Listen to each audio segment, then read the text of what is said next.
இந்த காமினி காஞ்சனங்கள்ல மயங்கி உன்னுடைய சரணத்தை நான் மறந்துட்டா என்ன பண்றது? ஒரு கால் மறந்துட்டேன்னா உன்னை எப்ப தடுத்தாட்கொள்ளணுமோ அப்ப நான் வந்துடுவேன். எத்தனை ஜென்மா எடுத்தாலும் உனக்கு தாஸ்ய பாவத்தை அடைஞ்சு சேவைப்படும். உன்னுடைய சரணத்தை நான் விட்டுடக்கூடாது. உனக்கு சரண சேவைப்படும். எந்த இடத்துல பிறந்தாலும் பக்தி விடாது. 10 வயசு வரைக்கும் ரமண மகரிஷி சாதாரணமாக தானே இருந்தார். திருவண்ணாமலை அந்த சப்தம் தானே அவரை கொண்டு வந்து கொடுத்தது.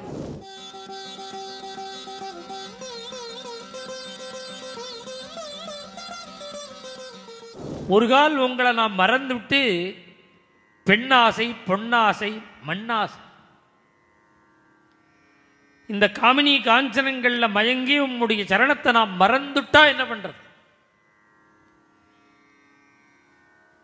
ஜன்மோ ஜல்மி तुझा दास दास घेची घेची माझे आस घेची घेची माझे आस आस घेची घेची माझे आस. துகாராம் மகாராஜ் சொல்றார், என்னோட ஆசை இதுதான். ஆசை என்ன? ஜென்மோ ஜெல்மி तुझा दास. எத்தனை ஜென்மா எடுத்தாலும் உனக்கு தாஸ்ய பாவத்தை அடைஞ்சு சேவை பண்ண, கைங்கரியம் பண்ணணும். நீ எந்த ஜென்மா வேணாலும் எனக்கு கொடு. நான் ஜென்மாவை பத்தி கவலையே படலை. எப்படி வேணாலும் பிறக்கிறேன், எந்த குடும்பத்தில் வேணாலும் பிறக்கிறேன். இப்போ ஏழையா இருந்தாலும் ஒன்றுதான், பணக்காரனாக இருந்தாலும் ஒன்றுதான், ஆரோக்கியமாக இருந்தாலும் சரிதான், அனாரோக்கியமாக இருந்தாலும் சரிதான், ஏழையாக இருந்தாலும் சரி, பணக்காரனாக இருந்தாலும், எந்த ஜாதியாக இருந்தாலும் சரி, நீ எங்கே பிறக்க வைக்கிறியோ பிறக்க வை. ஜென்மோ ஜெல்மி துஜா தாஸ். எத்தனை ஜென்மா எடுத்தாலும் உன்னுடைய சரணத்தை நான் விட்டுடக்கூடாது. உனக்கு சரண சேவைப்பட, இந்த பாக்கியத்தை எனக்கு கொடு. என்னோட ஆசையே இதாங்கிறார், வேற ஆசை இல்லை. துகாராம் மகாராஜனுடைய அபங்கம் அது. ஜன்மோ ஜன்மி துஜா தாச.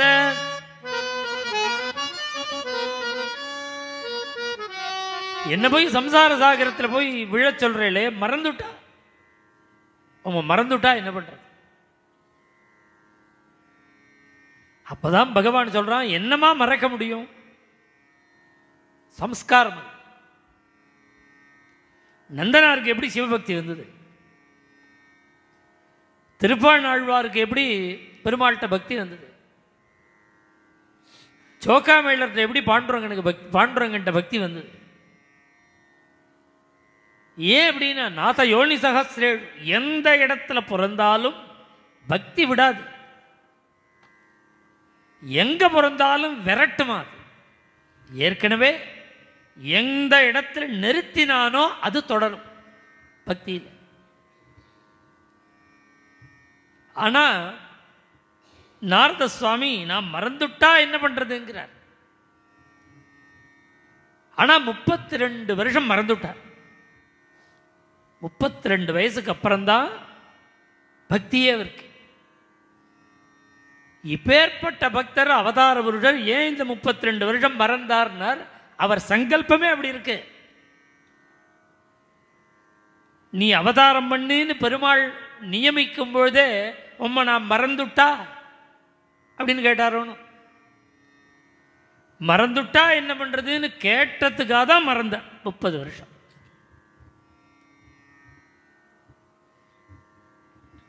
நீ தீர்மானமா மறக்க மாட்ட. ஒரு கால் மறந்துட்டேன்னா உன்னை எப்ப தடுத்தாட்கொள்ளணுமோ அப்ப நான் வந்துடுவேன். நிறைய மகான்களுடைய சரித்திரத்தை பார்த்தா அப்படிதான் இருக்கும். சாதாரணமா தான் இருக்கா. ஒரு சம்பவம் அப்படியே மாற்றி விடுவாங்க. ஜட்ஜு சுவாமிகள்னு ஒருத்தர், சந்தானந்த சுவாமிகளுடைய பரமகுரு. அந்த ஜட்ஜு சுவாமிகள்னா ஜட்ஜு, அவர்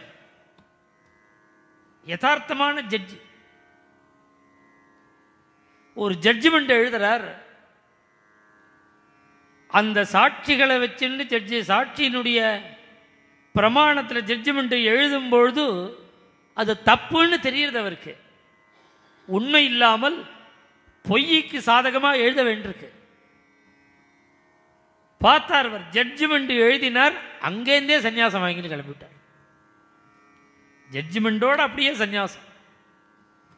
சாதாரண சன்னியாசி இல்லை, அவர் சேந்தமங்கல சுவாமிகளோட குரு சாந்தானந்த, அவள சித்த புருஷாள். அந்த பரம்பரையில் வரணும்னா அவர் யோகாபியாசம் பண்ணி அவர் பிரம்ம விசாரம் பண்ணி அப்படி இருந்து வந்தவர்ல, லௌகீக வாழ்க்கையில் இருந்தவர். 10 வயசு வரையும் தான் ரமண மகரிஷி சாதாரணமாக தானே இருந்தார். எங்கேருந்து வரேன்னு ஒரு 12 வயசில் வாத்துக்கு வந்த பொழுது கேட்ட பொழுது திருவண்ணாமலே அந்த சப்தம்தானே அவரை கொண்டு வந்துடுத்து. அந்த ஒரு ஈஸ்டண்ட் தான் கார். இது மாதிரி தான் எல்லாருக்கும் இருக்கும், மகான்களுக்கெல்லாம் இப்படி இருக்கும்.